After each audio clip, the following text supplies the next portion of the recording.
The gospel text of today is taken from the Gospel of Matthew chapter 21 verses 33 to 43 and verses 45 to 46. In these verses, Jesus tells a parable. And the root of the parable is, the main point of the parable is that whatever has been given to us has been given in trust. And we must realize this. He speaks about a man who had a vineyard, who leased it out to tenants so that they could till the vineyard. And the tenants took charge of the vineyard and began to make produce on it. Because of the agreement that had been made in advance, the owner sends his servants to collect his share of the produce. However, the tenants will not listen. The tenants will not give. The tenants begin to act as if they own the vineyard. And they beat the tenants. They throw the tenants out. They even kill those servants. The owner is surprised because this agreement had been made in advance. So he sends more servants, thinking that the earlier servants had been misunderstood. The tenants deal in the same way with the servants. They do what they did to the earlier servants, and they even harsher now with these servants. The owner is even more surprised and really is at his wit's end about what to do. Now the owner has a son, and it is obvious that the son will be the heir of that vineyard. And so the owner sends his son. The moment the tenants see the son, they realize that now all that they want is theirs because this is the heir. And if the heir is killed, then there will be no one else but them who can take over the vineyard. And so they kill the son and throw him out of the vineyard.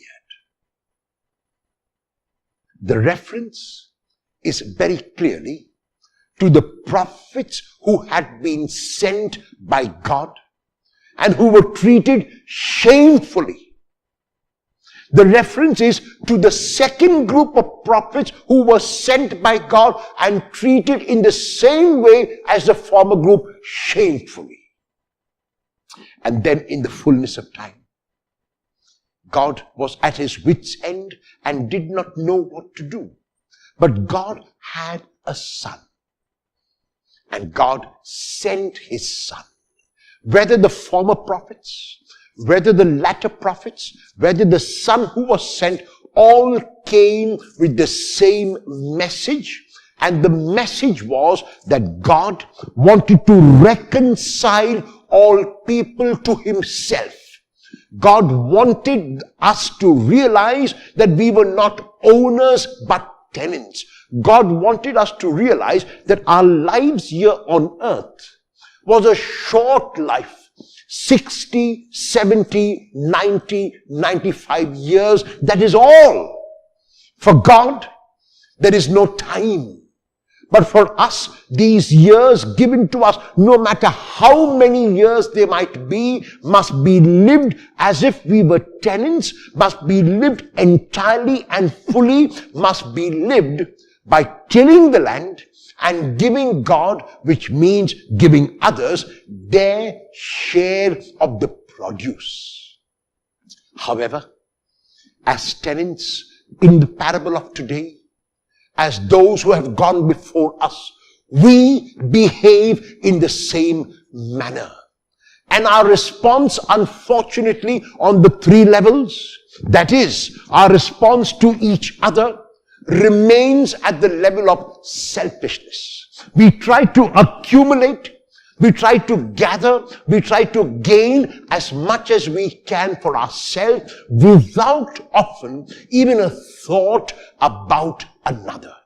Our needs are all that matter to us. And no matter how much we have, it sometimes is never enough, and we want to have and have and have more. Our relationship with nature, which has led to the destruction, so much so that everyone, everywhere is now talking about ecology, is now talking about the environment and how we can save our world. Why have we let it come to such a state? We have let it come to such a state because of the selfishness of a few. When we cut trees, when we waste water, when we waste other natural resources which the Lord in His generosity has given us as tenants, then we are behaving like the tenants of the parable and not giving to God His produce. And the third, the consequence therefore, is our relationship with God. We have been such that we are not able to relate with God as we ought to. We like to hide from God. We think that God is waiting to punish us. We think that God is waiting to take us to task. Our relationship with God will obviously be warped because of the fact that our relationship with each other and our relationship with this world given to us in trust is warped. Will you better your relationship with another in one way today?